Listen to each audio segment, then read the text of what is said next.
What's up, folks? CCG, Charm City Gamer here, whatever you want to call me. I'm here because we got to talk about Hell in a Cell.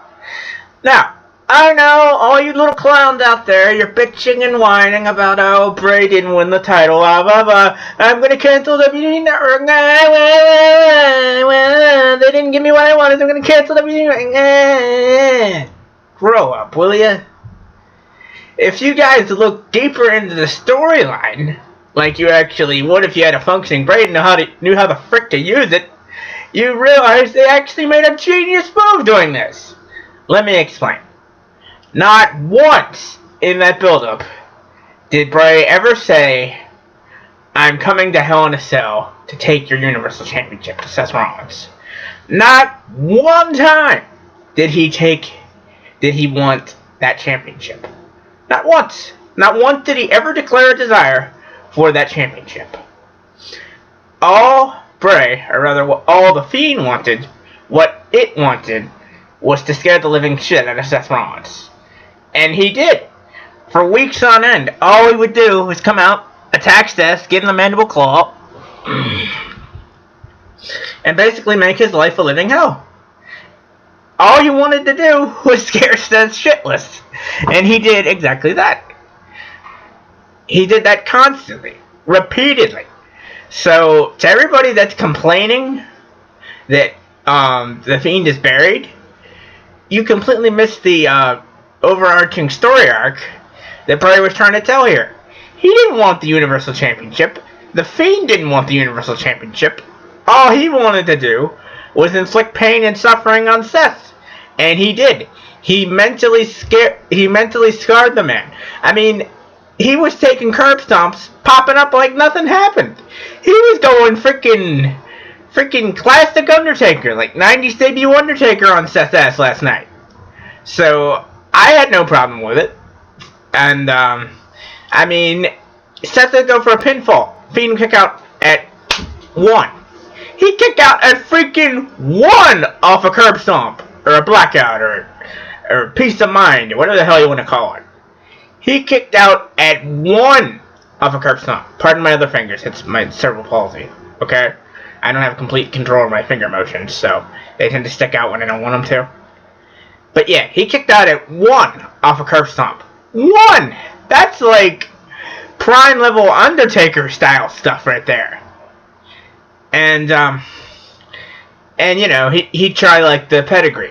Kicked out at 1. Try another curb stomp. Kick out at 1. Smash him in the face with a ladder. Kick out at 1. And every time he kicked out, Seth is getting more and more panicked. He's like, what the hell do I have to do? What can I do to beat this guy? He didn't know what the hell to do. And quite frankly, I don't blame him. I'd be freaking out too.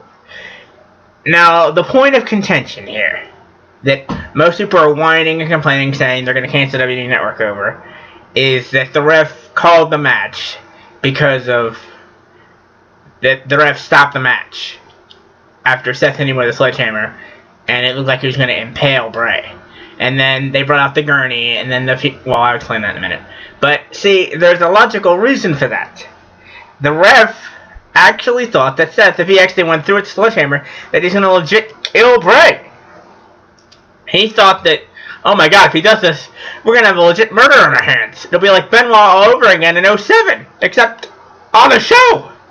So yeah, that's why the ref called off the match. But the Fiend, he looked great. They brought out the gurney, and, you know, right as you're putting on the gurney, Fiend strikes, mandible claw, right? Puts the mandible claw on Seth, and, you know, Seth's chomping down on his blood packets and everything. He's gagging on his blood and all that. Fiend looked great. So, I honestly, after I took some time to think about it, I have no problem at all with what happened last night. And to everybody whining and complaining saying they're going to cancel WWE Network, no, you're not.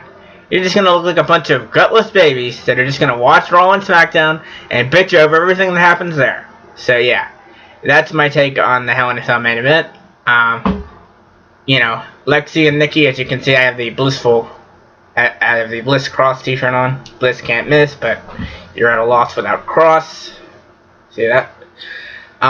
They did get screwed out of the titles because Asuka sprayed the green mist in Nikki's face. and then gave her a kick that knocked her out for the 1, 2, 3. But all this does is establish the I can English. All this does is establish the Kabuki Warriors as heels, and it basically makes Lexi and Nikki as the top faces in the tag division. So this is good for everybody, honestly. There's nothing wrong with this, but I do have a point of contention with Bayley and Charlotte. I mean, Charlotte's already held the title 9 times. Bayley can't even get a reign over 200 days. And you have her tap to Charlotte again after she tapped to her on SmackDown? Oh my good lord. Oh my good lord. What are you thinking? What are you freaking thinking, you fools? Anyways, Charlotte, 10-time champion. Yay! Another Flair title reign that nobody gives a fuck about. Yay! Who gives a shit? I sure as hell don't. Meanwhile, Bayley's out there, she's having a freaking breakdown, and all of us Bayley fans like me, we empathize with her. We don't want to see her losing the championship after only 140 days with the championship. God damn it. Freaking phone me in the background. Sorry about that, folks. But yeah, we empathize with her. We don't want to see her losing the championship this soon. It's garbage, bro.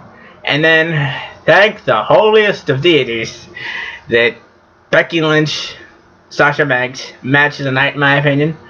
Becky makes that blue-haired little smurfy bitch tap out to the disarmer. She was literally tapping on a chair. She was like this. Yeah, that's how she was tapping out. It was beautiful. I had the biggest smile on my face when she tapped. Yeah, I mean, as anyone that follows me on Twitter, I cannot stand Sasha Banks. I think her fan base is incredibly toxic, and that she deserves absolutely nothing in this business until she's up being a crybaby for Madonna, which will never happen. Anyways, that is my explanation on the whole Fiend and Seth Rollins stitch, and I just had a little overview of the rest of the matches that were important to me. Hope you enjoyed the video. Until next time, peace out, everyone.